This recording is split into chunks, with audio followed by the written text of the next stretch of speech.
નમસ્કાર, તમે જોઈ રહ્યા છો મંતવ્ય ન્યૂઝ અને ગુજરાત એટ10 સાથે હું આપની સાથે મહેન્દ્ર। સમાચારની શરૂઆત કરીએ તો મહત્વના સમાચાર સુરતથી સામે આવી રહ્યા છે, જ્યાં ડુમસના દરિયા કિનારે ગુજરાત સ્થાપના દિવસ ઉજવાયો, જ્યાં CM Bhupendra Patel, deputy CM Harsh Sanghavi સહિત મહાનુભાવો ઉપસ્થિત રહ્યા હતા। ગૌરવવંતી ગુજરાત થીમ પર ભવ્યાતિ ભવ્ય કાર્યક્રમનું આયોજન કરવામાં આવ્યું। 250થી વધુ કલાકારો દ્વારા લાઇટ એન્ડ સાઉન્ડ શો પણ કરવામાં આવ્યો। ત્યારે સુરતની વિકાસ ગાથા આવ્યો છે, જ્યાં સગીરા સાથે દુષ્કર્મના આરોપીને આજીવન સખત કેદની સજા ફટકારવામાં આવી છે। સન 2025માં સાવલી પોલીસ મથકે ફરિયાદ નોંધાઈ હતી, જ્યાં આરોપી પ્રવીણ ગોવિંદ પરમાર કોર્ટમાં દોષિત સાબિત થતા તેને કડક સજા ફટકારવામાં આવી છે। ત્યારે કુદરતી જીવનના અંત સુધી સખત કેદની સજા ફટકારવામાં આવી છે। ત્યારે પોક્સો કોર્ટ છે, પોક્સો કોર્ટનો આ મહત્વપૂર્ણ ચુકાદો આવ્યો।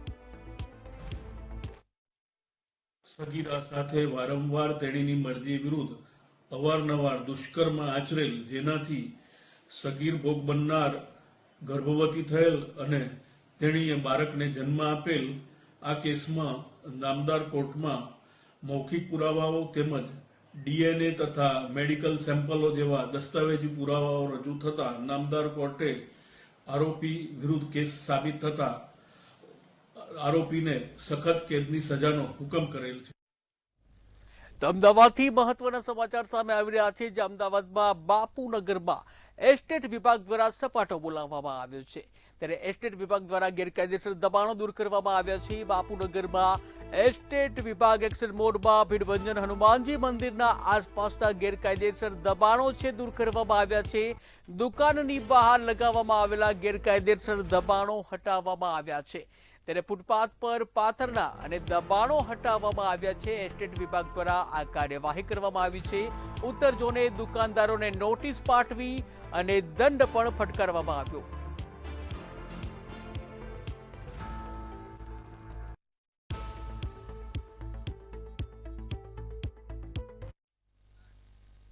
તો જૂનાગઢથી મહત્વના સમાચાર સામે આવી રહ્યા છે, જે જૂનાગઢના પંચાળા ગામે પતિ દ્વારા પત્ની પર કુહાડીથી હુમલો કરવામાં આવ્યો છે।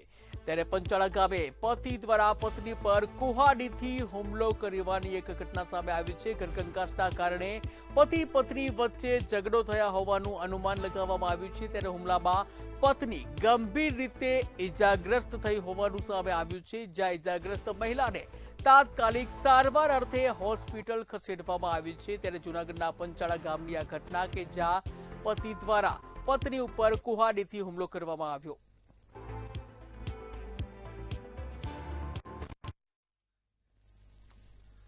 તો ભારતની સર્વોચ્ચ એન્ટી સ્મગલિંગ અને ઇન્ટેલિજન્સ એજન્સી દ્વારા મુન્દ્રા બંદર પર મોટી કાર્યવાહી હાથ ધરવામાં આવી છે, જેમાં સિંગાપોરથી આયાત કરાયેલા કન્ટેનરમાંથી નકલી સિગારેટનો જથ્થો જપ્ત કરવામાં આવ્યો છે।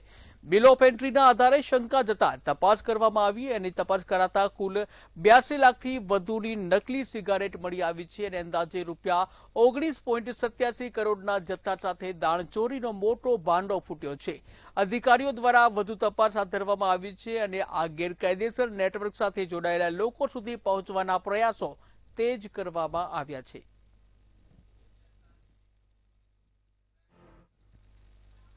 રેલવે સ્ટેશન, સુરતનું રેલવે સ્ટેશન કે જ્યાં ડીઆરઆઈ દ્વારા મોટી સફળ કામગીરી કરવામાં આવી। હજરત નિઝામુદ્દીન દાદર ટ્રેનમાંથી એક મહિલા મુસાફર પાસેથી મેથાએમ્ફેટામાઇન નશીલો પદાર્થ જપ્ત કરવામાં આવ્યો છે। તપાસ દરમિયાન કુલ લગભગ 6 કિલો ડ્રગ્સ મળી આવ્યું, જેની આંતરરાષ્ટ્રીય બજાર કિંમત કરોડોમાં આંકવામાં આવી રહી છે। આરોપી મહિલાની ધરપકડ કરી વધુ તપાસ શરૂ કરવામાં આવી છે। ત્યારે ડ્રગ્સ નેટવર્ક અંગે પણ તપાસ તેજ કરવામાં આવી છે। જૂનાગઢ મહાનગરપાલિકાની સ્થાયી સમિતિના મહિલા ચેરમેન સામે ભ્રષ્ટાચારના આક્ષેપોથી શહેરમાં ખળભળાટ મચી ગયો છે। ત્યારે માઇક્રો પ્લાનિંગના નામે ગોટાળાના આરોપો વચ્ચે ભાજપના કાર્યકર્તાઓએ ગંભીર પ્રશ્નો ઉઠાવ્યા છે। જવાહર રોડ પર ગટર અને પાણીના કામોથી સ્થાનિકો પરેશાન બન્યા છે। 2 મહિના બાદ પણ રસ્તાની સ્થિતિ યથાવત રહેતા રોષ ફાટી નીકળ્યો છે, જ્યારે કમિશનરે કામ ઝડપથી પૂર્ણ કરવાની ખાતરી આપી છે।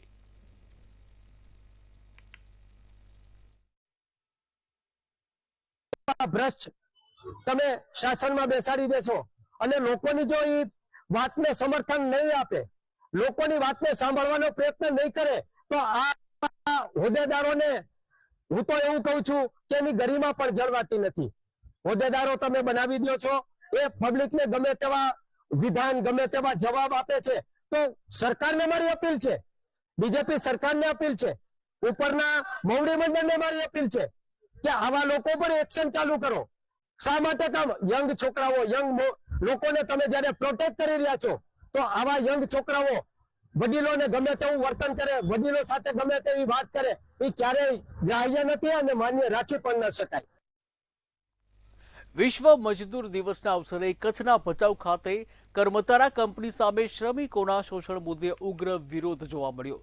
મજદૂર અધિકાર મંચ દ્વારા જન આંદોલન શરૂ કરી કંપની સામે આક્રોશ વ્યક્ત કરવામાં આવ્યો, જ્યાં જિલ્લા સેક્રેટરી નીલ વિજોડાએ આક્ષેપ કર્યો છે કે મજૂરો પાસેથી 12 થી 14 કલાક કામ લેવામાં આવી રહ્યું છે અને યોગ્ય વેતન પણ આપવામાં આવતું નથી, અને જેના કારણે શ્રમિકોમાં ભારે અસંતોષ ફેલાયો છે. આજે જ્યારે સમગ્ર વિશ્વ મજદૂર દિવસ મનાવી રહ્યો હોય ત્યારે કચ્છ જિલ્લાના ભચાઉ તાલુકાના કરમતારા ઇન્ડસ્ટ્રીઝમાં 35 થી વધારે મજદૂરોને પોતાની નોકરીમાંથી બેદખલ કરવામાં આવ્યા છે.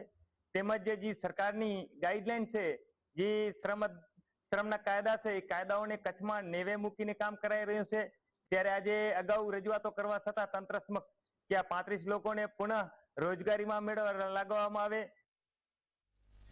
ગુજરાત રિજનલ કોન્ફરન્સનો પ્રારંભ થયો હતો, જ્યાં મુખ્ય પ્રધાન ભૂપેન્દ્ર કોન્ફરન્સના શુભારંભ પૂર્વે વાઇબ્રન્ટ ગુજરાત રિજિયોનલ એક્ઝિબિશનનું વિધિવત રીતે ઉદ્ઘાટન કર્યું હતું. ગુજરાત સ્થાપના દિવસના અવસરે સુરતની ઓરો યુનિવર્સિટી ખાતે 1 અને 2 મેના રોજ વાઇબ્રન્ટ ગુજરાત રિજનલ કોન્ફરન્સની 3જી આવૃત્તિનું ભવ્ય આયોજન કરવામાં આવ્યું. વધુ વિગત સાથે જોઈએ અહેવાલ. વાઇબ્રન્ટ ગુજરાત રિજનલ કોન્ફરન્સનો ભવ્ય પ્રારંભ. સુરતના હજીરા ખાતે VGRCનું ભવ્ય ઉદ્ઘાટન કરાયું. મુખ્યમંત્રી અને નાયબ મુખ્યમંત્રીની ઉપસ્થિતિમાં ઉદ્ઘાટન. 8 નવી સ્માર્ટ GIDCની કરાઈ જાહેરાત. Surat cut diamond GI tag પર એક ખાસ કવર પ્રકાશિત. સ્થાનિક ઉદ્યોગકારોને વૈશ્વિક બજાર સાથે જોડવાનો પ્રયાસ. જાપાન સહિત પ્રતિનિધિઓની હાજરીમાં જોડવાનો પ્રયાસ. ગુજરાત દેશના ગ્રોથ એન્જિન તરીકે આગળ વધી રહ્યું છે, ત્યારે રાજ્ય સરકાર દ્વારા વાઇબ્રન્ટ ગુજરાતના નવા વૈશ્વિક વિઝનને વધુ વ્યાપક બનાવવા માટે પારદર્શક સ્તરે આ પ્રકારની કોન્ફરન્સ યોજવાનો નવીન અભિગમ અપનાવવામાં આવ્યો છે. આ પહેલના માધ્યમથી રાજ્યના દરેક વિસ્તારમાં રહેલા વિકાસના અવસરોને પ્રોત્સાહિત કરવાનો પ્રયાસ હાથ ધરવામાં આવ્યો છે. દેશના કુલ કાર્ગોના 40% કાર્ગો હોલ્ડિંગ એકલું ગુજરાત કરે છે. PM મોદીએ જે લાંબા ગાળા અને સસ્ટેનેબલ ડેવલપમેન્ટ એપ્રોચ અપનાવ્યો છે, તેનાથી ઇન્ફ્રાસ્ટ્રક્ચર ડેવલપમેન્ટથી ઉદ્યોગની સાથે સામાજિક જીવનમાં પણ મોટો બદલાવ આવશે. વાઇબ્રન્ટ ગુજરાત 2026 ગુજરાતનું regional south Gujarat regional conference તરીકે જે થઈ રહ્યું છે, એ ઘણા વર્ષોથી નરેન્દ્ર મોદી સાહેબના સમયથી ચાલતું આવતું આ વાઇબ્રન્ટ ગુજરાત છે, અને તેને કેરી ફોરવર્ડ જે ગવર્મેન્ટ ઓફ ગુજરાત કરી રહી છે, જેના કારણે ઘણા નાના ઇન્ડસ્ટ્રીઝને ઘણું બુસ્ટઅપ મળી રહ્યું છે. અને પ્રત્યક્ષ ઉદાહરણ KP ગ્રુપ છે કે જેઓએ 768 કરોડની જગ્યાએ આજે 20,000 કરોડની કંપની સુધી પહોંચ્યા, જે એક એનું ઉદાહરણ છે. મુખ્યમંત્રી ભૂપેન્દ્ર પટેલે વાઇબ્રન્ટ ગુજરાત રિજનલ કોન્ફરન્સનું ઉદ્ઘાટન કર્યું હતું. કરોડોના MOU થયા છે. Surat cut diamond GI tag પર એક ખાસ કવર પણ લોન્ચ કરવામાં આવ્યું. સાથે જ 8 નવી સ્માર્ટ GIDCની પણ જાહેરાત કરવામાં આવી છે. CM ભૂપેન્દ્ર પટેલે જણાવ્યું હતું કે વર્ષો પહેલા મધદરિયેથી મોટા જહાજોને પાયલોટિંગ કરીને ભરૂચ બંદરે વેપાર માટે લાવવામાં આવતા હતા, જે દરિયો એક સમયે ડ્રગ્સ, દાણચોરી અને આતંકવાદી પ્રવૃત્તિઓ માટે કુખ્યાત હતો. તે દરિયા કિનારે પોર્ટ લેન્ડ ડેવલપમેન્ટની સમૃદ્ધિના પ્રવેશદ્વાર સમાન બન્યો છે. જાપાનના દૂતાવાસ કેન્ચી નોએ ગુજરાતમાં સંબંધોની શરૂઆત કરતા જણાવ્યું કે ભારત અને જાપાન વચ્ચેના સંબંધો અત્યંત મજબૂત અને ઐતિહાસિક છે. ખાસ કરીને બુલેટ ટ્રેન પ્રોજેક્ટ અને ઔદ્યોગિક રોકાણ ક્ષેત્રે જાપાન અને ગુજરાતની ભાગીદારી નવી ઊંચાઈઓ સર કરી રહી છે. જાપાન વધુમાં વધુ ભારતીયોને તેમના દેશમાં આવકારવા માટે તૈયાર છે અને બંને દેશો વચ્ચેના સાંસ્કૃતિક અને આર્થિક સંબંધો ભવિષ્યમાં વધુ ગાઢ બનશે. ખાસ કરીને ગ્રીન એનર્જી ક્ષેત્રમાં સોલાર અને વિન્ડ એનર્જી સંબંધિત પ્રોજેક્ટ પણ આકર્ષણનું કેન્દ્ર રહ્યા હતા. આ ઉપરાંત ગુજરાતની ઓળખરૂપી કૃષિ વૈવિધ્યને પ્રદર્શિત કરતો મેંગો ફેસ્ટિવલ પણ યોજાયો હતો, જેમાં ગુજરાત રાજ્યના દક્ષિણ ગુજરાતમાં ઉગતી કેસર કેરીની જાતને પણ રજૂ કરવામાં આવી હતી. મુખ્યપ્રધાને આ પ્રસંગે ટ્રેડ ફેરનો પણ પ્રારંભ કરાવ્યો હતો અને પ્રદર્શન દ્વારા ઊભી થનારી વ્યાવસાયિક સંભાવનાઓ અંગે સંતોષ વ્યક્ત કર્યો હતો. બ્યુરો રિપોર્ટ, મંતવ્ય ન્યૂઝ.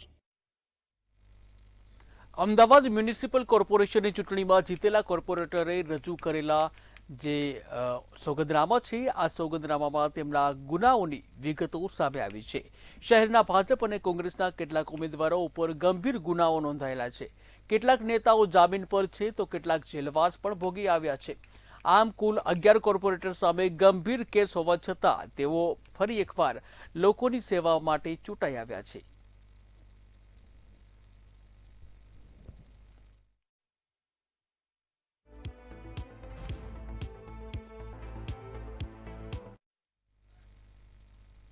તો વડોદરાથી મહત્વના સમાચાર સામે આવી રહ્યા છે, જ્યાં વડોદરામાં ચૂંટણી બાદ ભાજપની બેઠક યોજાઈ હતી. ત્યારે વડોદરામાં ચૂંટણી બાદ ભારતીય જનતા પાર્ટીની બેઠક યોજાઈ હતી. ત્યારે 69 ચૂંટાયેલા પ્રતિનિધિઓ સાથે આ મહત્વપૂર્ણ બેઠક યોજાઈ હતી, જ્યાં સંગઠન સાથે સંવાદ અને માર્ગદર્શન પણ આપવામાં આવ્યું હતું. ત્યારે પ્રતિનિધિઓ સંગઠન મળીને પ્રજાના પ્રશ્નો છે, પ્રજાના પ્રશ્નોને વાચા આપશે. આવનારા સમયમાં આવી બેઠકો દર 2 મહિને યોજાઈ રહેશે તેવી પણ વાત કરવામાં આવી છે. ત્યારે સ્થાનિક સ્વરાજ્યની ચૂંટણી પૂર્ણ થઈ છે. પ્રતિનિધિઓ છે તે પ્રતિનિધિઓ પણ હવે ચૂંટાઈ આવ્યા છે. હવે પ્રજાલક્ષી કામ કરવાનો વારો આવ્યો છે. ત્યારે અધ્યક્ષ જયપ્રકાશ સોનીએ અધ્યક્ષતાને આ બેઠક યોજાઈ હતી અને તમામ નવા પ્રતિનિધિઓએ સંગઠન સાથે સંકલન વધાર્યું. તેમાં મુખ્યત્વે સંગઠનાત્મક વિષયો પર વાતચીત થઈ છે. આગામી દિવસોમાં નગરજનોની આકાંક્ષા અને અપેક્ષા ઉપર નવા ચૂંટાયેલા પ્રતિનિધિઓ ખરા ઉતરે એનું માર્ગદર્શન આપવામાં આવ્યું છે. અને મહાનગરપાલિકામાં જ્યારે આગામી સમયમાં તેઓ શ્રી કામ કરવા માટેનું પદાર્પણ કરવાના છે તો એ બાબતની વાતચીત એમની સાથે કરવામાં આવી છે. સંયુક્ત સંવાદ હતો.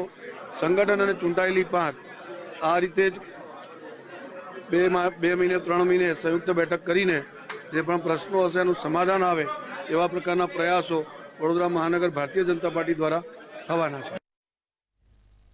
ગુજરાત સ્થાપના દિવસના અવસરે ગાંધીનગરના સેક્ટર 12 ખાતે અખિલ ગુજરાત આંગણવાડી કર્મચારી સંઘની બેઠક યોજાઈ હતી.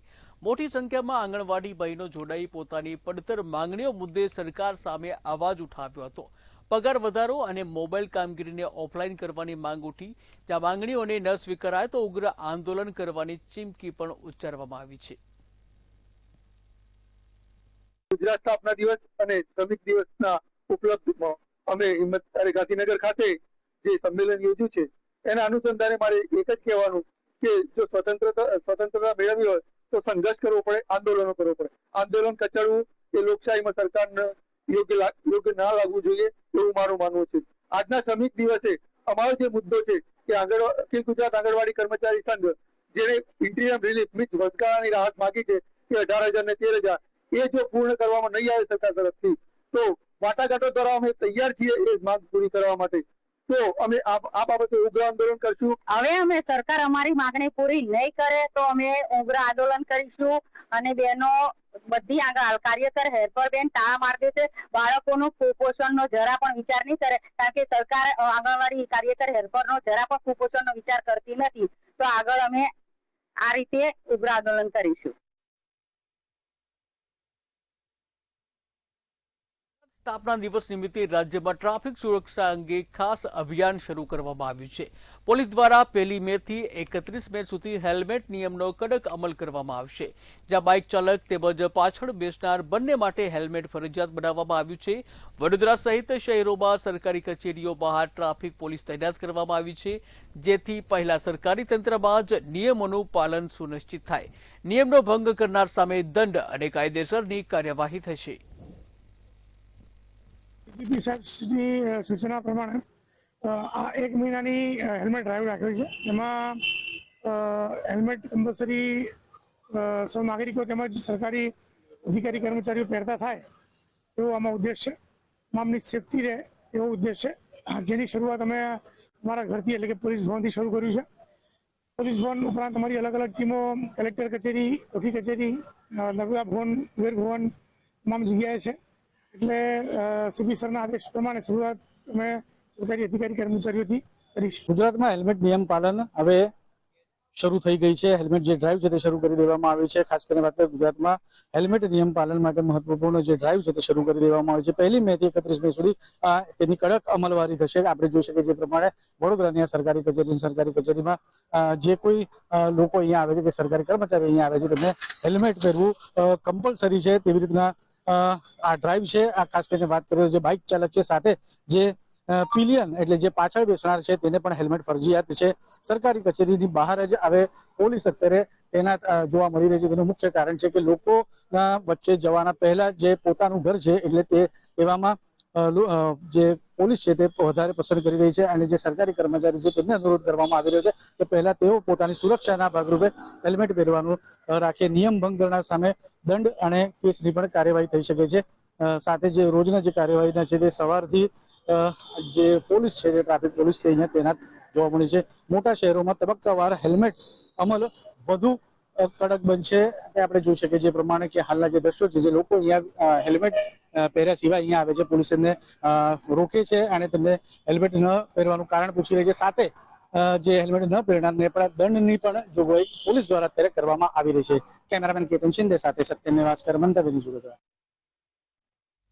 વડોદરામાં ગુજરાત સ્થાપના દિવસની શરૂ થયેલી હેલ્મેટ ડ્રાઈવ દરમિયાન ટ્રાફિક પોલીસ અને એક મહિલા વચ્ચે વિવાદ સર્જાયો હતો. 1 મે થી 31 મે સુધી ચાલતી આ કડક અમલવારી દરમિયાન મહિલાનું માનવું છે કે પૂર્વ જાણ કર્યા વિના રોકવામાં આવી અને જેના કારણે તંગદિલી સર્જાઈ હતી. મહિલાએ પોલીસ પર ફોટો લેવા અને ગેરવર્તનના આક્ષેપો કર્યા, જ્યારે એસીપી ટ્રાફિકે જણાવ્યું કે કાયદાનું પાલન તમામ નાગરિકો માટે ફરજિયાત છે.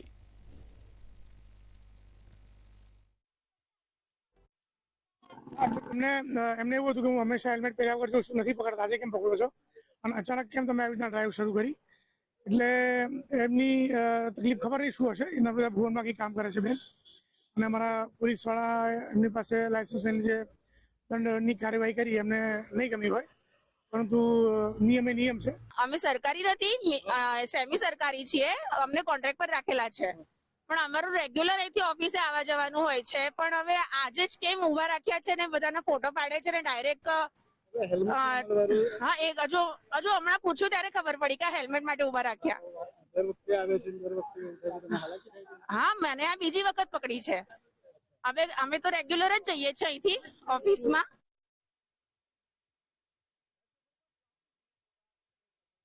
પોલીસ દ્વારા વિશેષ અભિયાન હાથ ધરવામાં આવ્યું છે. રાજ્ય ટ્રાફિક બ્રાન્ચ દ્વારા 1 મે થી 31 મે સુધી આ ખાસ ડ્રાઈવ શરૂ કરવામાં આવી છે. ટુ વ્હીલર ચાલકોને હેલ્મેટ પહેરવા માટે સૂચના આપવામાં આવી છે. કોઈ પણ વાહન ચાલક હેલ્મેટ વગર પકડાશે તો તેને 500 રૂપિયાનો દંડ ફટકારવામાં આવશે. તેમજ નિયમોનું ઉલ્લંઘન કરનાર સામે કાર્યવાહી પણ કરવામાં આવશે.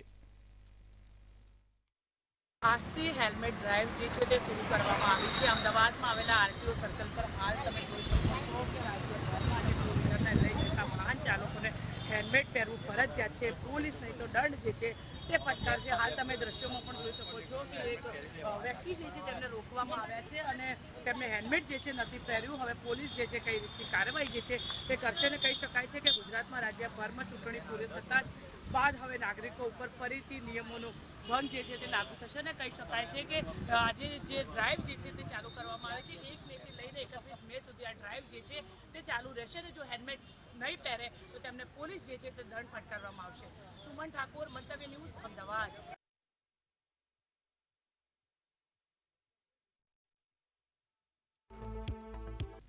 અમદાવાદમાં દબાણ હટાવવાની કામગીરી પૂરજોશમાં ચાલી રહી છે, ત્યારે વસ્ત્રાલ વોર્ડમાં તંત્ર દ્વારા ફૂટપાથ પરથી વાહનો અને દબાણો દૂર કરવાની કામગીરી હાથ ધરાતા સ્થાનિકોએ વિરોધ નોંધાવ્યો છે, જ્યાં અધિકારીઓને ઘેરી સ્થાનિક વાહન ચાલકો સાથે ઉગ્ર બોલાચાલી થઈ હતી.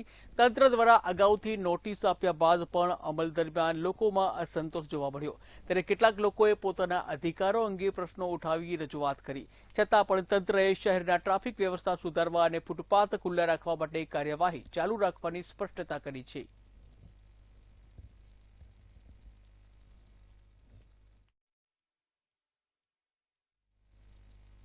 અમદાવાદના વટવા વિસ્તારમાં અસામાજિક તત્વોનો બેફામ હરકતો સામે આવી છે. વટવા બાગે સિફા નજીક પોલીસની હાજરી હોવા છતાં ગુંડાગીરી સર્જાઈ હતી, જ્યાં કર્ણાવતી ચોકી નજીક કેટલાક તત્વોએ મારામારી કરતા વિસ્તારમાં તણાવ ફેલાયો હતો. ત્યારે ઘટનાની જાણ થતાં પીસીઆર વાનને પોલીસ કર્મીએ પહોંચી અને સમગ્ર મામલો છે થાળે પાડ્યો હતો.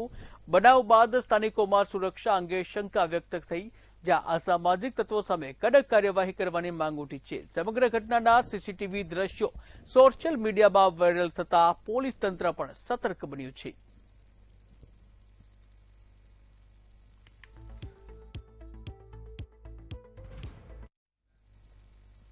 ભાવનગર મહાનગરપાલિકાને એપ્રિલ મહિનામાં પ્રોપર્ટી ટેક્સમાંથી ₹108.64 કરોડની રેકોર્ડ બ્રેક આવક થઈ છે.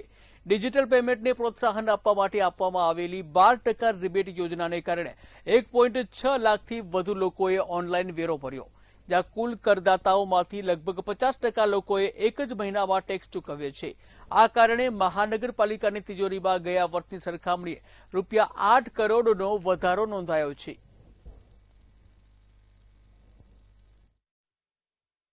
ગત વર્ષના જે અમારે 100 કરોડની આવક થયેલી એપ્રિલ માસ દરમિયાન, એને બદલે આ વખતે 108.64 કરોડ, એટલે ભાવનગર મહાનગરપાલિકાના ઇતિહાસમાં એપ્રિલ એક મહિનામાં જે આવક હોય એ હાઈએસ્ટ આવક થયેલી છે.